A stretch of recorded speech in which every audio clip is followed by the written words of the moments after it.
ask your question because there's several of you here, and I'm certain all of you may like to ask a question each. So the ground rules are known to you all. With those brief introductory remarks, I'll ask Foreign Secretary to make her opening statement. Foreign Secretary.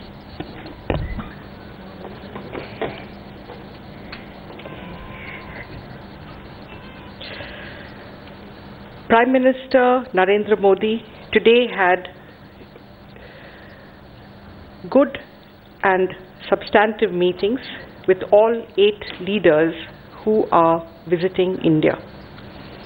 He thanked each of them for their graciousness in accepting his invitation to attend the ceremony of oath-taking and noted that this was a celebration of democracy in the region, enriched by their presence. In his meeting with President Karzai of Afghanistan, PM thanked Afghanistan for the assistance provided by the Afghan National Security Forces in repelling the attack on our consulate in Herat. He said that the attack only strengthened our resolve to work together with Afghanistan. He reiterated India's commitment to the development and reconstruction of Afghanistan and India's interest in seeing a prosperous, independent and sovereign Afghanistan where the reconciliation process would be Afghan-led, Afghan-owned and Afghan-controlled. In his meeting with Prime Minister Tshering Tobgay of Bhutan, PM conveyed his warm greetings and respects to His Majesty the King of Bhutan. He noted that India and Bhutan share a unique and special relationship with long-standing historical and cultural linkages. He assured PM Tobgay of India's unflinching support for Bhutan's socio-economic development. The 2 Prime Ministers agreed to commence 4 new joint venture hydroelectric projects with a generating capacity of 2,120 megawatts in Bhutan.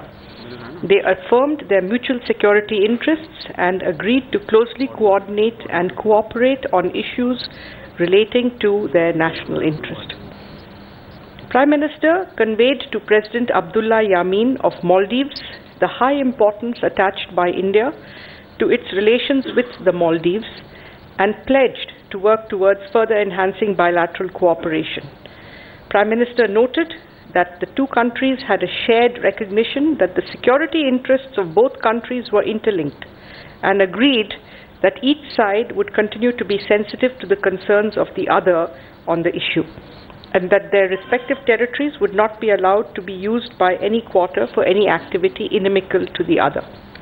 It was agreed to take measures to further strengthen investment and trade cooperation, as well as cooperation in projects that would strengthen regional and sub-regional transport and connectivity to mutual advantage. Prime Minister expressed government support to cooperation in the petroleum and natural gas sector, particularly in oil exploration, as well as in the tourism and education sectors. Prime Minister recalled the special and unique relationship between India and Mauritius in his meeting with Prime Minister Dr. Naveen Chandra Ramgoolam of Mauritius. He noted that the 2 countries are bound together by history, common ancestry and kinship of their people.